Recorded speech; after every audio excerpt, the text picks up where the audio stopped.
जय हिंद दोस्तों। मैं एयरटन कॉर्पोरल मोहनरंगन चेन्नई से। दोस्तों अभी आज 15 दिन हो गया, अच्छा खासा चल रहा है। कुछ लोग पूछते हैं कि ज्यादा भीड़ क्यों नहीं आता। ज्यादा भीड़ हम इकट्ठे नहीं कर सकते, उसमें उसका वजह है। जितना अभी चल रहा ये तो मतलब जिस दिन जरूरत पड़ेगा तो उस दिन तो खुद जाएंगे सब। दोस्तों अभी मैंने कल एक वीडियो देखा, कल या परसों मेरे ख्याल से, एक हमारे वेटरन जो है लोगों को मिठाई, समोसे, कुलचे खिला रहे थे। इतना खुश हो गया कि मतलब इसका मतलब है कि हमारे लोग जो है सही दिशा में जा रहे हैं। तो सर हमारे भी कहावत है, जो अगर शुरुआत अगर अच्छा है तो इसका मतलब आप समझ लो कि आधा रास्ता आपने पार कर लिया। हमने ये मुहिम शुरू किया था 20 तारीख को, और उससे पहले नवंबर 14 तारीख को जो है हमने एक ट्रायल दिखाया। अभी एक पिक्चर चल रहा है। अब 20 तारीख से लेके आज तक ये धरना इतना अच्छे ढंग से चल रहा है, और इस धरने को तोड़ने के लिए बहुत कोशिश हो रही है, बहुत कोशिश। मतलब एक जगह से नहीं, 3-4 जगह से जो है अटैक हो रहा है। दोस्तों आप सबको मालूम है कि हमारे मांग एमएसपी का भी है। अभी मैंने एक लेटर देखा था 2 दिन पहले, उसमें जो पुराना पुराना संगठन जो है अपने आप को जो है बहुत बड़ा समझते हैं, स्कोवा में मेंबर है, उन्होंने जो है हमारे रक्षा मंत्री को एक चिट्ठी भेजा है जिसमें यह लिखा है कि मतलब जेसीओस को जो है एमएनएस के बराबर एमएसपी दी जाए। सुझाव अच्छा है, लेकिन क्यों जेसीओस के लिए देना चाहते हैं, क्यों सबके लिए नहीं? दोस्तों ये जो है ना, हमारे मतलब तकरीबन आजादी के बाद 75 साल तो पूरा हो गया। अब ये रिकॉर्ड है अभी कि जेसीओ जवान भी अपना स्टेज बना सकता है, अपना आंदोलन सही ढंग से चला सकता है। हमारे जवानों ने ये साबित करके दिखाया कि हमें आपकी जरूरत नहीं है। इतना दिन जो है आपने बंदूक हमारे कंधे के ऊपर रख के आप लोगों ने चलाया, तो उसी का नतीजा जो है अभी हम भुगत रहे हैं। ये तो प्रूव कर दिया। ये अभी जो धरना जो चल रहा है, ये जो है अभी नहीं तो कभी नहीं धरना है। अगर इसमें अगर हम हार जाएंगे या इसमें अगर हम पीछे हट जाएंगे ना, तो और 75 साल लगेगा कि हमारे लोगों को फिर एकता करने में। दोस्तों हमारे बीच में बहुत सारे बुजुर्ग लोग हैं। मैं अपने आप को यंग नहीं बोलता हूँ, मेरा भी उम्र हो गया 70 से ऊपर, लेकिन 80 साल से जो ऊपर जो बुजुर्ग लोग हैं ना, 80-90, उससे उससे ज्यादा भी है, उन लोगों के टाइम में जो है फौज में भर्ती होने के लिए, खासकर जो आर्मी में भर्ती होने के लिए जो है एजुकेशन क्वालिफिकेशन की जरूरत नहीं था। उन दिनों में जरूरत था कि अच्छी बॉडी होना चाहिए, भाग दौड़ अच्छा कर सकता, वजन उठा सकता, यही देखते थे। क्योंकि जो जिसको बंदूक चलाना है, जिसको जो है अगर गोली खत्म हो गया तो बाइनेट के साथ लड़ना है, अगर वो भी नहीं है तो direct hand to hand fight, इसके लिए ताकत की जरूरत था। और इसके लिए जो है इस कोई एजुकेशन से कोई ताल्लुकात ही नहीं है। लेकिन वो कमजोर नहीं था। पढ़ाई बेशक पढ़ाई उसका नहीं है, चौथी क्लास, तीसरी क्लास, पांचवी क्लास है, लेकिन उसका उसके जो है ना बहादुरी का जो काम उसने जो करके दिखाया ना, कोई और नहीं कर सकता, कोई और नहीं कर सकता। लेकिन उसको आप लोगों ने कहां खड़ा किया? एक मामूली सा जो अनस्किल्ड लेबर के साथ ये किसी ने किया था? जो संगठन अभी जेसीओस के लिए एमएसपी 10,000 से 10,500 के लिए जो चिट्ठी भेज रहे हैं, ये संगठन शुरू हुआ था 1966 में, और 1966 के बाद ही सबको जो है अनस्किल्ड लेबर के साथ बराबर किया। आप लोग कहां थे उस टाइम? क्यों नहीं इसको अपोज किया? चाहे वो सर्विस में था या नहीं था, वो अलग बात है, लेकिन उन दिनों में एक ही संगठन था ना, सिर्फ आप ही का था। लेकिन आप अपने फायदा के लिए उन सिपाहियों का, उन जवानों का, उन नौजवानों का जिन्होंने इस देश की खातिर अपनी जान कुर्बान किया ना, उन लोगों के परिवार के साथ आपने खिलवाड़ किया। आप इसको मना नहीं कर सकते, क्योंकि इसका एक एग्जाम्पल अभी आपने दिखाया कि जेसीओस को 10,500 दे देंगे, हैं? एमएनएस के बराबर। क्यों? इसका मतलब जो जेसीओस को अलग कर देंगे और जवान अलग हो जाएगा। सबसे ज्यादा अगर कोई है तो जवान है, सिपाही, हवलदार, नायक, ये 3 रैंक, और इन 3 रैंक की जो पेंशनर। आप अभी जो है, हमने जो है आपसे इसको अलग करके जेसीओ जवान का एक मतलब एक साथ बैठ के लड़ रहे हैं। आप ये सोचते हो कि भाई जेसीओ को अलग करो तो ये मतलब काबिल नहीं होंगे। ये आपका गलत फहमी है, आपका गलत फहमी है। अभी जो भी लड़ रहे हैं ना, इसमें सिपाही से लेके ऑनरी कमीशन ऑफिसर तक जो है सबका भाग है। आप जिस सिपाही को अनस्किल्ड लेबर उन दिनों में किया ना, अभी सिपाही अनपढ़ नहीं है। जो भी सिपाही हो या एयरफोर्स से जो रिटायर है, नेवी से रिटायर है, सब अपने एलएलबी किया, किसी ने मतलब यूपीएससी पास करके जो है गेजेटेड ऑफिसर रैंक में बैठा है, कोई डायरेक्टर पद में है, कोई जो है जज तक पहुंचा। सिर्फ ऑफिसर्स जो है रिटायर होने के बाद मैं फलाना रिटायर्ड। आप बता सकते हैं कि कितनी ऑफिसर्स, परसेंटेज आप बताओ, कितनी ऑफिसर्स जो है रिटायर होने के बाद यूपीएससी एग्जाम तो आप लिख ही नहीं सकते, क्योंकि आपका उम्र हो गया। आपको जो भी मिला कैंटीन का, सीएसडी कैंटीन, ईसीएचएस और सोल्जर बोर्ड, यहीं पे आपने गुजारा किया। कोई एग्जाम पास करके कहीं सिविल में नौकरी किया आप लोगों ने? लेकिन हमने किया, जेसीओ जवान ने किया, बैंक मैनेजर तक पहुंचा, कोई चीफ मैनेजर, जनरल एजीएम तक पहुंचा। जो एजीएम तक पहुंचा वो मतलब जेसीओ नहीं है, वो सिपाही के बराबर, नायक के बराबर लोग गए थे, हवलदार के बराबर लोग। इसलिए जो है हम भी जो चिट्ठी आप लिखते हैं उसके खिलाफ हम भी बोल सकते हैं। आप इसमें है ना जेसीओ और जवान को हमें तोड़ने की कोशिश मत करना।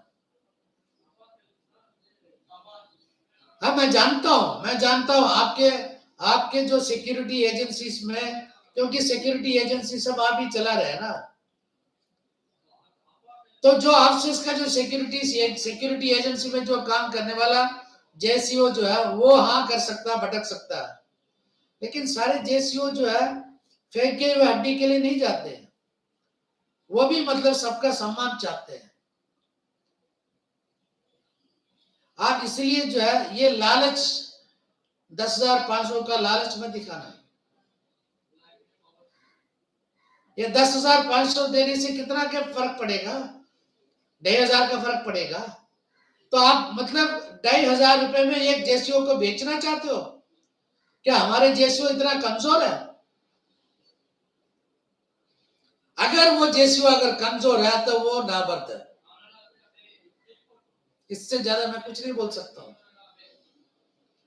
दोस्तों ये जो है ना, सबसे पहला जो है, ये हमारे जो एकता को तोड़ने के लिए सबसे ज्यादा कोशिश जो है अफसरों के द्वारा हो रहा है। एक संगठन है, अभी उस संगठन में ये भी है, जो पुराना संगठन वो भी मेंबर है, वो कॉन्फेडरेशन बनाया। उस कॉन्फेडरेशन में कोई जेसीओ जवान का नहीं है, सारे अफसर्स का संगठन है। उसमें एक 500 वाट्स का बल्ब जो है ना, वो हंसी आ रही है मेरे को आज भी, एक्स ग्रुप के बारे में, टेबल 7-8 के बारे में। वो अपने आप को कहते हैं कि हमने ये संगठन बनाया, हमारा संगठन सिर्फ जेसीओ वार्स के भलाई के लिए काम करते हैं। अगर आप जेसीओ वार्स की भलाई के लिए अगर काम करते हो, अभी आप कहते हो कि हमारा जो है एमओडी के साथ अंडरस्टैंडिंग है, जो भी प्रॉब्लम है स्पर्श में वो सही, वो हमारे पास भेजो, हम सही करा के देंगे। कौन सा सर्कुलर निकला है कि आपके पास सारी डिटेल्स देने के लिए? दोस्तों ये संगठन जो है ऐसे ही जो है 2016 में जो है हर जगह जाके हम ये कर सकते वो कर सकते करके लोगों को अपने संगठन में मेंबरशिप करवाया।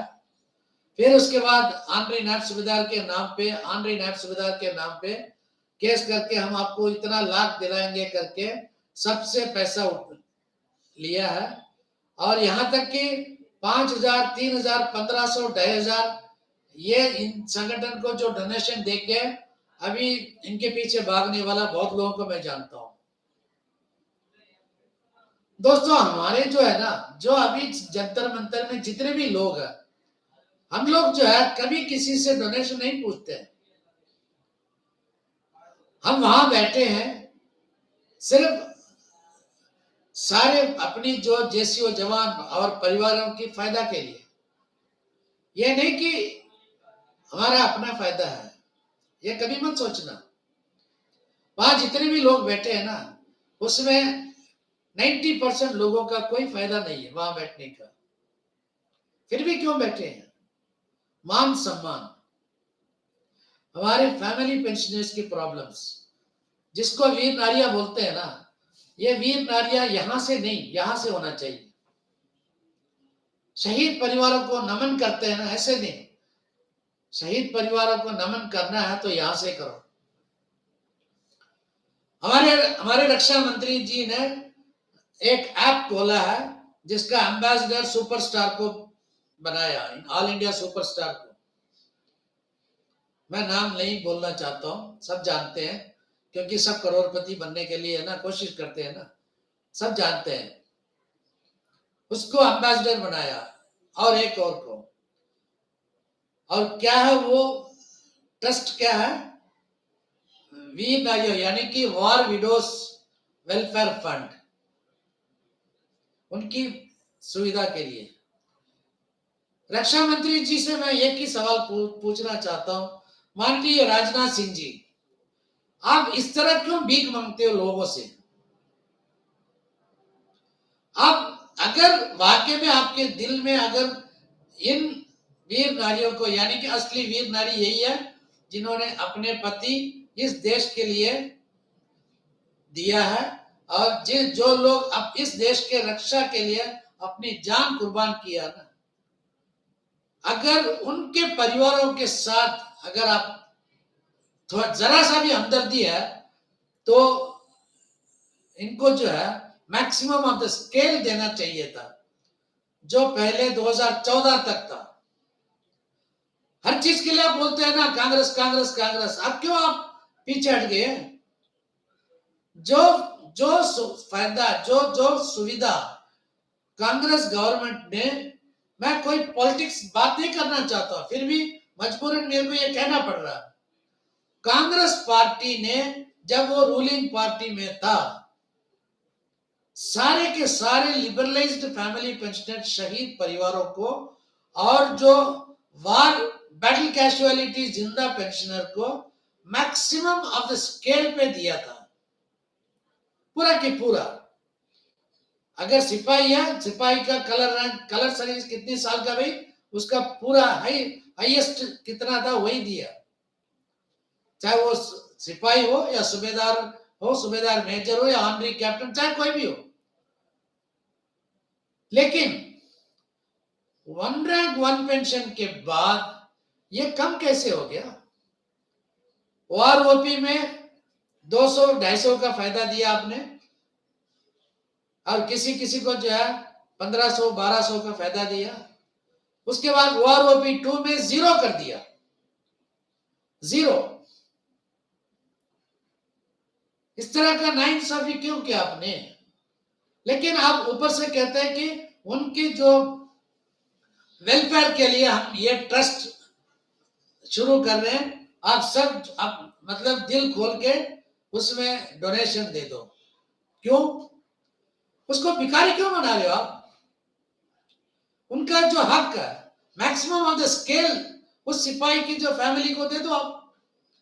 हम सिपाही की फैमिली को जो है सूबेदार मेजर की नहीं मांग रहे, लेकिन जिस रैंक में वो शहीद हुआ उस रैंक का मैक्सिमम ऑफ द स्केल दे दो।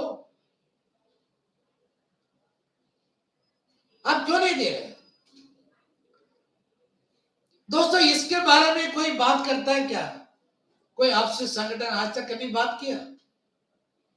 हम बात कर रहे हैं। जो जंतर मंतर में अभी जो धरना चल रहा है ना, वो लोग बात कर रहे हैं। हमारे कपिल जो हमेशा कहता है ना, हम अपनी माता बहनों के लिए हम लड़ रहे हैं। ये तो सच यही है। सबसे पहला प्रेफरेंस उनको चाहिए जिन्होंने इस देश की रक्षा के लिए अपनी जान कुर्बान किया। दूसरी बात क्या है? रिजर्विस्ट, जिनको जो 1962, 15, 65, 71, 3 लड़ाई लड़ने के बाद एस्टेब्लिशमेंट रिड्यूस करने के लिए आप लोग मतलब जो गवर्नमेंट ऑफ इंडिया जो है उनको धक्के मार के फेंक दिया बाहर, और अभी रिजर्विस्ट के नाम पे उनको पेंशन दे रहे हैं। लेकिन कानून के हिसाब से क्यों नहीं मिल रहा उसको? उसके लिए उसको बोलते हैं कि एएफटी में जाओ।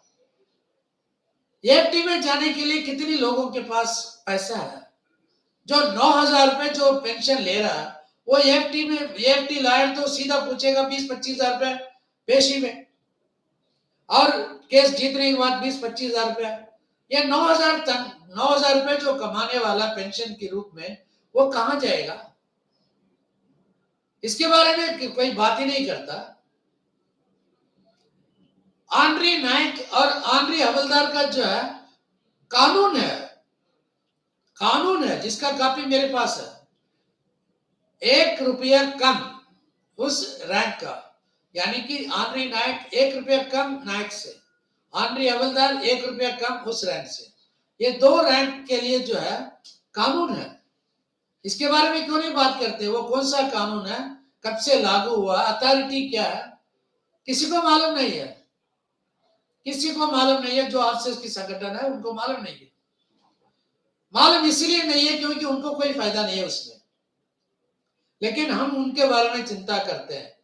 क्योंकि एक ऑनरी हवलदार, जिसको हवलदार से 1 रुपया कम मिलना चाहिए, कितने का नुकसान है उस परिवार को। जब जिंदा आदमी को 2,000 से ऊपर और परिवार को जो है 1,500 के आसपास डीए सब मिला के, एक 1,500 रुपए जो है एक फैमिली पेंशनर, एक विडो के लिए बहुत बड़ा रकम है, बहुत बड़ा रकम।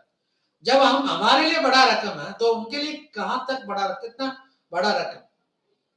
एक डीए बढ़ता 500 रुपए, 600 रुपए, उसके पीछे है ना तरह तरह की, कब बढ़ेगा, मेरा अकाउंट में नहीं आया, मेरा अकाउंट में, हम भागते रहते हैं। ये 1,500 रुपए, 1,600 रुपए जो है एक परिवार के लिए इतना बड़ा रकम नहीं है। एक सिपाही का जो है 10,278, एक नायक की बीवी का फैमिली पेंशन 11,057, यानी कि तकरीबन दोनों में फर्क कितना है, डीए मिला के 1,000 से ऊपर। उस सिपाही की फैमिली के लिए 1000 रुपए आंद्री नायक की जो है उनके लिए 1000 रुपए बहुत बड़ा चीज नहीं है। ये क्यों नहीं सोचते आप लोग? क्यों इतना खुदगर्ज क्यों है? आंद्री नायक सुबेदार, कानून क्या है? कानून क्या है? कानून है, पेंशन रेगुलेशन एक्ट में है 137, साफ दिया हुआ हवलदार से 20% ज्यादा होना चाहिए। खत्म हो गई कहानी। लेकिन क्यों नहीं दे रहे? वही जो है एक आंद्री नायक सुबेदार की जो 2006 से पहले जिनका मृत्यु हो गया, उस फैमिली पेंशनर के साथ एक 2006 से लेकर 2014 तक का जो हरियर है वो 1.5 लाख के आसपास मिलना चाहिए। क्यों नहीं दिया? इसके बारे में क्यों नहीं बात करते हो? ये सारी चीज हम बात करते हैं और इनको हम मदद करना चाहते हैं। हमारे लिए वन रैंक वन पेंशन बहुत जरूरी है। और उसके क्योंकि वन रैंक वन पेंशन में जब हमारा बढ़ता है तो मतलब हवलदार तक मैं बता रहा हूं 1200 से लेके 2000 तक बढ़ता है। और जो जेसीओ है 22 साल 21 साल या 20 साल का जो जेसीओ है उनको जो है तकरीबन 3000 के आसपास बढ़ रहा है, बाकी किसी को नहीं, यानी पुराने पेंशनर। और 2016 के बाद का जो जेसीओ है subedar major honorary lieutenant honorary captain को 3000 से ऊपर बढ़ा है। वो बड़ा नहीं है। जो पहले जो कम दे रहे थे, पहले 5000 कम दे रहे थे, अभी उसमें 5000 में 3000 दिया, बस। कोई उनको एक्स्ट्रा कुछ नहीं मिला। लेकिन फैमिली पेंशनर्स को कितना बढ़ता है, सिपाही को कितना बढ़ेगा या नायक को कितना बढ़ेगा, रिजर्विस्ट फैमिली को कुछ नहीं मिलता है। दोस्तों ये सारी चीज जो है ना, इसके बारे में मैं 3 दिन जो है सारे प्रूफ के साथ मैं आपको आपके बीच में हाजिर हो जाऊंगा। और खासकर जो है 11 तारीख को शाम को पहुंचूंगा, 12 तारीख को मैक्सिमम माइक मैं ही पकड़ूंगा, स्टेज। दोस्तों 1967 से लेके 2016 तक किस तरह डिसेबिलिटी एलिमेंट एक सिपाही से लेके उन दिनों का जो है रासिलदार मेजर यानी कि आपके सूबेदार मेजर, कितने मतलब डिफरेंस था।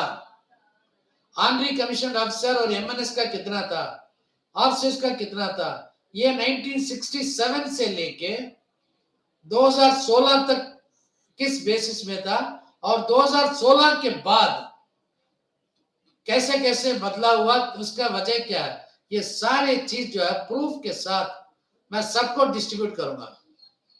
तब आपको मालूम पड़ेगा कि असलियत क्या है, हमारा लड़ाई क्यों है, हम ये जंग किस लिए शुरू किया।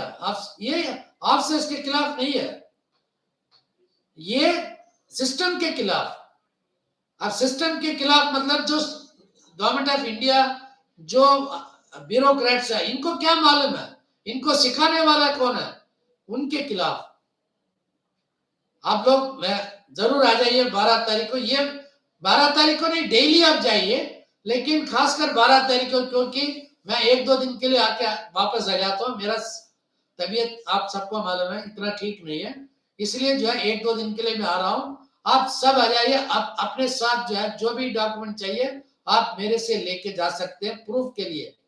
अगर कोई भी आप 500 वाट्स बल्ब आपसे कोई कुछ पूछेगा ना या कुछ बोलेगा तो उठा के फेंक दो उसकी मुंह पे, ये देखो तुम लोगों का कारनामा क्या है। दोस्तों मिलेंगे 12 तारीख को, और या 11 शाम को या 12 सुबह से शाम तक मिलेंगे। तब तक के लिए जय हिंद, वंदे मातरम, भारत माता की जय, इनकलाब जिंदाबाद।